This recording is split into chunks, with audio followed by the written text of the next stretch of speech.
For decades, Berlin's strategy with China was simple, and honestly incredibly profitable. Just engage.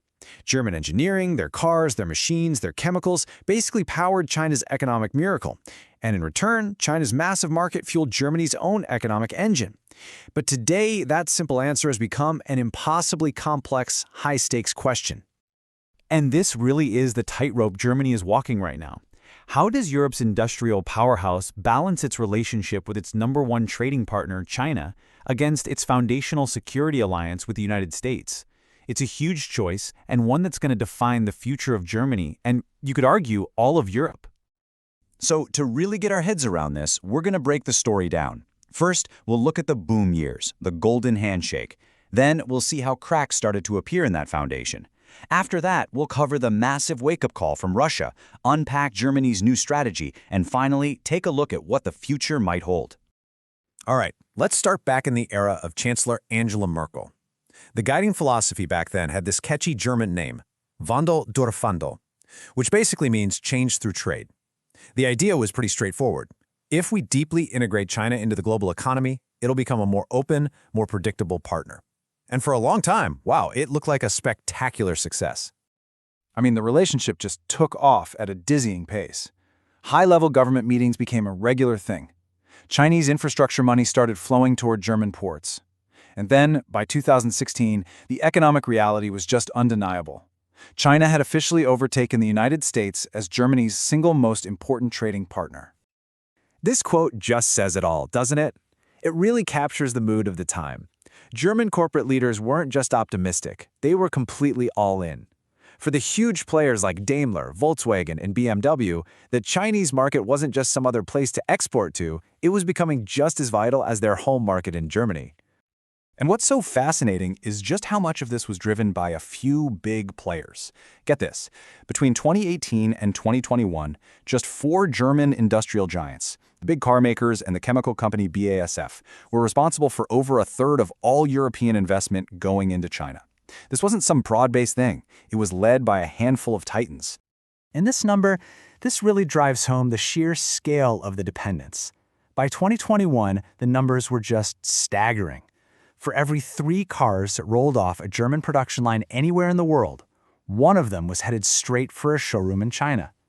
This wasn't just a partnership, it was a deep structural connection.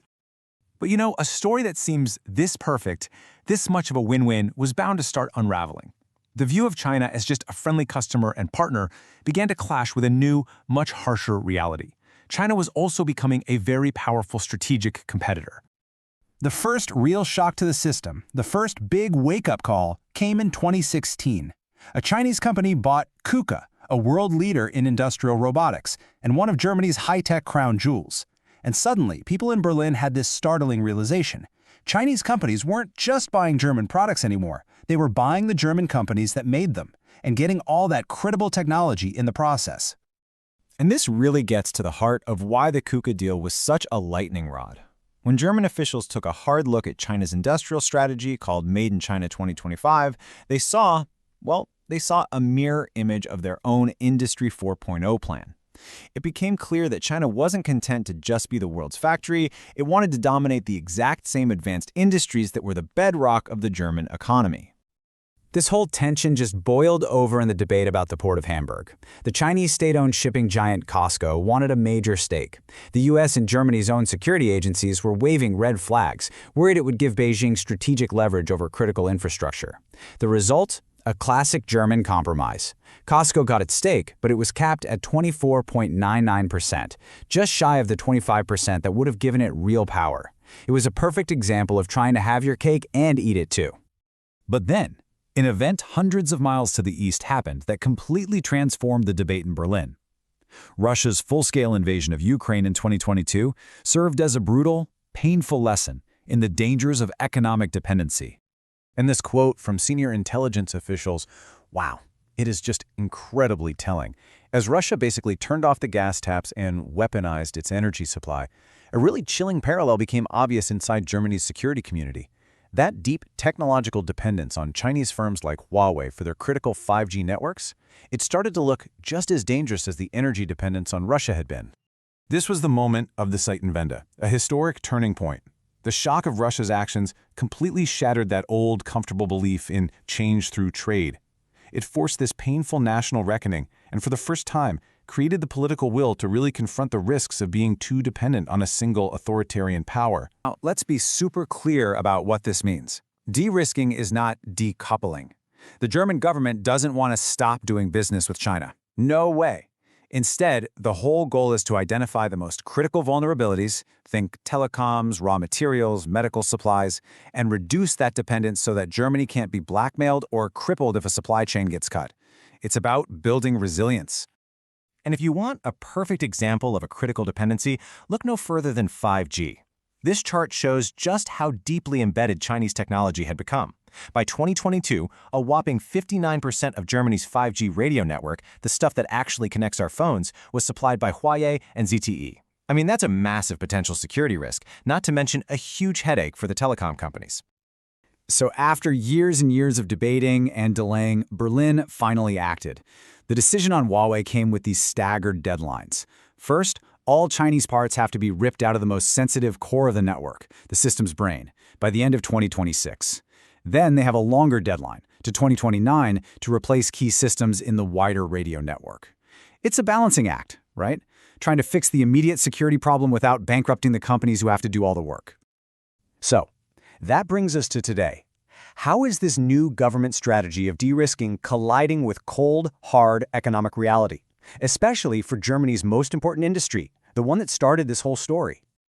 Well, the legendary German auto industry now finds itself caught in a terrible vice. On one side, in China, they're losing market share fast to these new, super agile local electric car companies. And on the other side, those exact same Chinese companies are now starting to export their cars to Europe, challenging the German giants right on their home turf. So how are they responding? Well, here's the paradox. In a move that seems to go completely against the government's de-risking plan, they are investing more heavily in China than ever before. Volkswagen is pouring money into a Chinese EV startup just to get access to its tech. Mercedes is designing cars specifically for Chinese customers. The thinking is that the only way to compete in China is to become more Chinese, even if that means handing over valuable know-how. And this chart just lays the problem bare.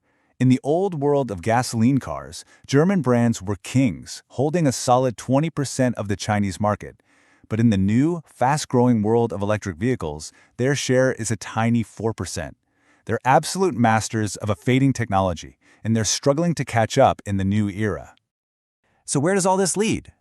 Well, it really seems like there are three possible paths forward. First is just more of the same, muddling through, making messy compromises like that Hamburg port deal whenever a problem comes up. Second is a true, serious de-risking, which would mean actively moving supply chains, investing in other countries, and accepting some real economic pain for long-term security. And the third is the nightmare scenario, a hard break, a painful decoupling that would likely only be forced by a major global crisis that no one in Berlin even wants to think about. And that brings us to our final question.